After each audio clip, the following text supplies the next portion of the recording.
जय मिथिला, जय मैथिली। गोर लगै छी अहाँ सबके। आशा करै छी जे अहाँ सब ठीक हैब। हमहूँ ठीक छी, स्वस्थ छी, मस्त छी, तन्दुरुस्त छी। और काल्हि रवि छियै तऽ हम आइ अरबा अरबाइन बनेलहुँ। सब बनेने हैब जे अरबा अरबाइन करैत हैब, सब बनेने हैब। तऽ बिना प्याज लहसुनके खाना हम बनेलहुँ आइ। और हमरा समझमे नहि आबैत रहै जे बिना प्याज लहसुनके खाना हम की बनाबी, बच्चा सबके नीक नहि लागैत रहै छै।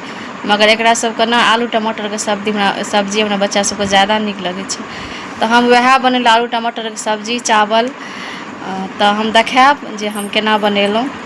अगर अहाँ सबके नीक लागत तऽ बताएब। और कई तरहके वीडियो अहाँ सबके नीक लगैए सेहो हमरा बताएब, तऽ कमेन्ट्समे बताएब, तऽ हम देखाबै छी अहाँ सबके। तऽ हम गैस पर लोहिया चढ़ा कऽ ओहिमे सरिसोके तेल देलिए और 5 फोरन ओहिमे गिरा देलिए। और फेर जहन ई जरि गेलै, खुशबू आबऽ लगलै, तऽ ओहिमे सूखल मिरचाइ सेहो देलिए हम। तकर बाद टमाटर काटि कऽ रखने रहिए ओ हम खसा देलिए। ओकरा भूजि कऽ जहन कनि हल्का भुजा गेलै तखन एहिमे हम देलिए से नमक। और कनि नमक डाललाके बाद हल्दी सेहो देलिए और एकरा फेर भुजलिए बढ़िआँसँ। कनि भुजा गेलै, जहन सॉफ्ट भए गेलै जखन, ओकरा झाँपि देलिए, सॉफ्ट भए गेलै। तकर बाद जीरा और टमाटर कनि पीस कऽ रखने रहिए से देलिए। तकर बाद धनिया देलिए और सूखल मिरचाइके पाउडर सेहो कनि एहिमे देलिए। कचका मिरचाइ सङ्गे जीरा सङ्गे पीस कऽ दए देने छलिए। तकर बाद जहन ई पूरा भुजा गेलै तहन एहिमे रस दए देलिए। फेर आलूके फोड़ि कऽ रखने रहिए मिक्स कए कऽ, ओ गिरा देलिए।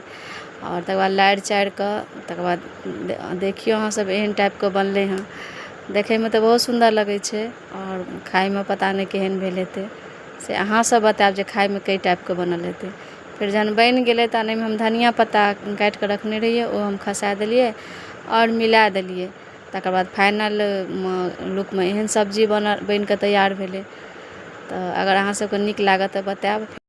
तऽ हमर ई अरबा खाना बनि कऽ तैयार यऽ। अरबा चावलके भात और आलू टमाटरके सब्जी। आइके हमर खाना इएह छलै। जय मिथिला, जय मैथिली।